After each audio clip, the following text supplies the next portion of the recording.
Samantala may restback si Pangulong Ferdinand R. Marcos Jr. laban sa mga aligasyong binabato sa kanya na may kaugnayan sa manumalyang flood control project.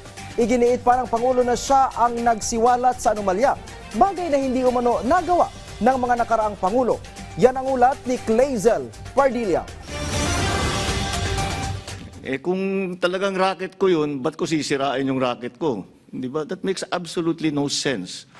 Restback yan ni Pangulong Ferdinand R. Marcos Jr. sa batikos na siya umano ang nasa likod ng maanumalyang flood control projects. Sa isa sa kanyang mga aktibidad sa Canada, sinalubong ang presidente ng protesta kontra korupsyon, kaugnay ng bilyong-bilyong pisong flood control scam.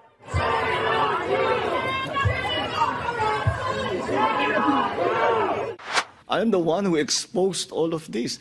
And I'm the only one that has started to do anything about this. Bakit? Ang mga nakaramba na Pangulo, may nakita ba kayong ginawang ganon? Meron ba silang kinulong? Meron ba silang finish na account? Meron ba silang mga investigation na ginawa? Wala. Sa akin lang. Tapos sasabihin, ako daw ang may kagagawan. Bago pa maluklok bilang ika-17 presidente ng Pilipinas, sabi ni Pangulong Marcos, may katiwalian na umano sa mga flood control project. Halimbawa noong 2019, ibinulala si Noy House Majority Leader Rolando Andaya Jr. ang higit 300 bilyong pisong halaga ng makwestyonable umanong flood control project. The pattern extends beyond 2022, back beyond 2022, and back to about that time, 2017, 2018. And at the time, President Duterte acknowledged that there were great problems in terms of the flood control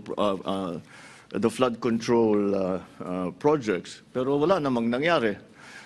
Having acknowledged it, did not find accountability in anybody's. Si Pangulong Marcos lang ang tumindig para imbestigahan ang mga tila guni-guni at mga binalahurang proyekto kontra baha.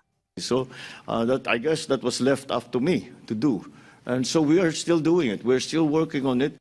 Sa kanyang ika-4 na State of the Nation Address o SONA, ibinulgar ng presidente ang katiwalian sa mga proyekto kontra baha. Huwag na po tayo magkunwari. Alam naman ng buong madla na nagkakaraket sa mga proyekto. Mahiya naman kayo sa mga kabahayan nating naanod o nalubog sa mga pagbaha. Mahiya naman kayo, lalo sa mga anak natin na magmamana sa mga utang na ginawa nyo, na binulsan nyo lang ang pera.